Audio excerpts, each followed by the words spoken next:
The Property Bulletin by London Property, the home of superprime. The UK's commercial real estate market is showing signs of recovery faster than its European counterparts, after a challenging 2 years driven by high interest rates. In the first half of 2024, both deal volumes and property values in the UK saw an uptick, while similar markets in Germany and France lagged behind. Analysts suggest that political stability post-election, stronger economic prospects and rising rents have contributed to this resurgence. Despite the European Central Bank cutting interest rates before the Bank of England, the UK outpaced its European peers, with transaction volumes rising by 7% and prices increasing by 1.4%. However, the recovery is uneven, with some sectors, such as office buildings, still facing steep declines, while others like warehouses, residential properties and hotels are seeing modest gains. Large-scale investments, particularly from US private equity firms like Blackstone, have also played a role in driving the UK market's rebound. The market's quick recalibration is linked to the UK's closer ties between property valuations and current market conditions, helping it adapt more swiftly than other European markets. However, the recovery remains K-shaped, with certain sectors and property types still struggling. The UK rental market continues to face intense pressure, with average private rents rising by 8.6% in the 12 months to July 2024, according to the latest government figures. This surge mirrors the previous year's increase and highlights the ongoing strain on renters across the country. Average rents in England reached £1,319, while Wales and Scotland saw increases to £748 and £965 respectively.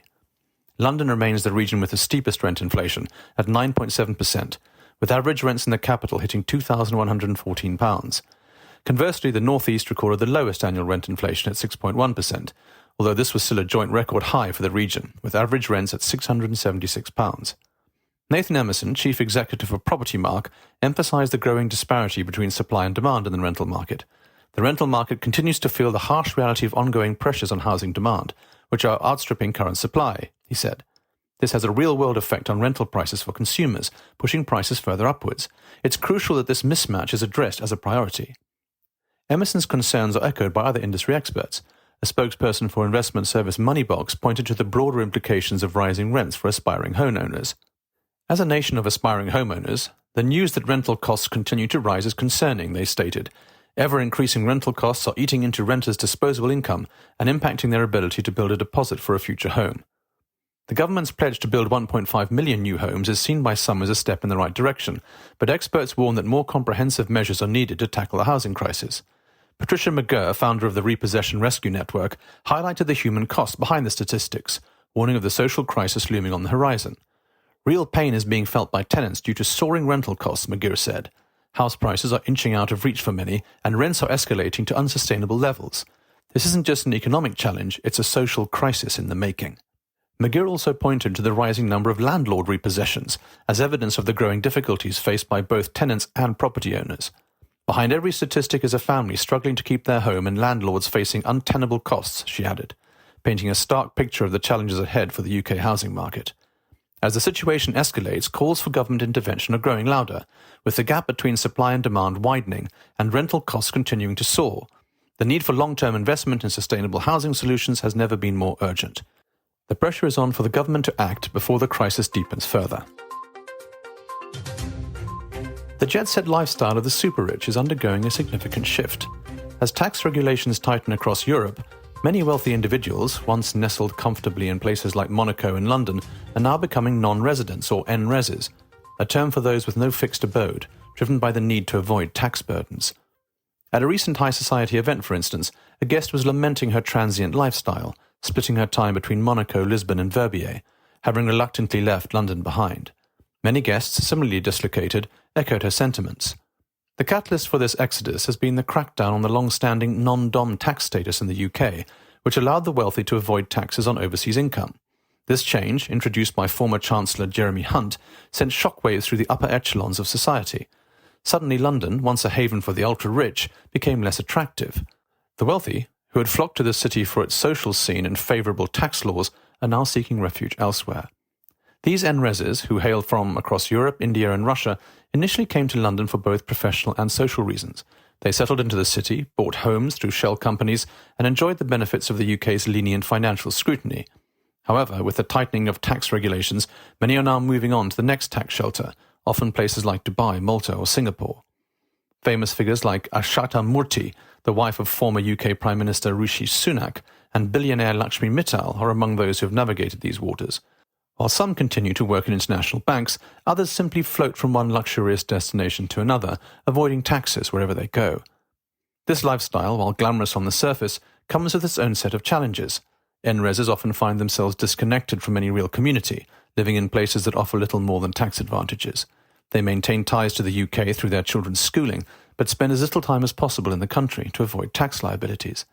The trend has sparked concern among some, like educational consultant Charles Bonus, who notes the rise of snowbirds, families who move with the seasons, rarely settling in one place. These children, he warns, are growing up rootless, lacking a true sense of home or community. While Dubai and other tax havens offer a temporary refuge, they come with their own drawbacks. The cost of living, especially in terms of rent and social activities, can be shockingly high, and the social scene can be as isolating as it is exclusive. Moreover, these new tax havens are not always reliable.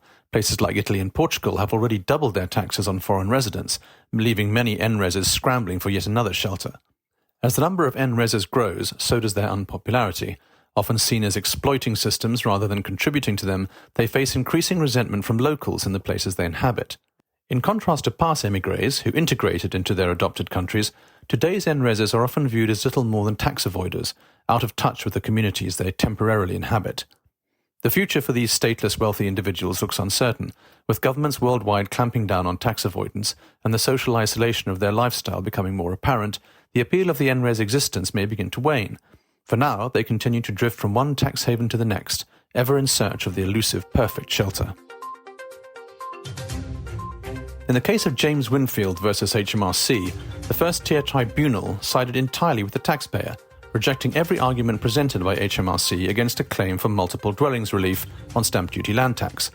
The case involved a property with a main house and an annex, both of which were capable of being used as separate dwellings. Despite HMRC's multiple arguments, ranging from the inability to sell the dwellings separately to the shared boiler and electricity supply, the first-tier tribunal found that each dwelling met the statutory requirements for being considered suitable as a single dwelling. The tribunal emphasised that the property's physical attributes, such as separate entrances and adequate privacy measures, outweighed HMRC's concerns. As a result, the taxpayer's appeal was allowed, and the multiple dwellings relief claim was upheld. Starting in April 2025, significant changes to the tax rules for furnished holiday lettings will come into effect, ending several favourable tax treatments. Mortgage interest relief will be limited to a 20% tax credit, disadvantaging higher and additional rate taxpayers who currently benefit from full deductibility. Capital gains tax reliefs, including business asset disposal relief, rollover relief, gift relief, and relief for loans to traders, will be removed, with gains taxed at standard residential property rates of 18% and 24%. Pension contributions will no longer include furnished holiday lettings profits as net relevant earnings, impacting tax relief eligibility. The ability to claim capital allowances will be abolished, replaced with relief for domestic item replacements. Additionally, income from jointly held properties will be taxed equally unless an election is made, and furnished holiday lettings losses will be amalgamated with other property income. For companies, these rules will apply from accounting periods beginning on or after 1st of April 2025, with transitional arrangements for periods that straddle this date. The substantial shareholdings exemption will also be phased out. Property owners and businesses should prepare for these changes and seek advice to navigate the new tax landscape effectively. Subscribe to our newsletter to receive our weekly bulletins and stay ahead of what's shaping the super prime property market.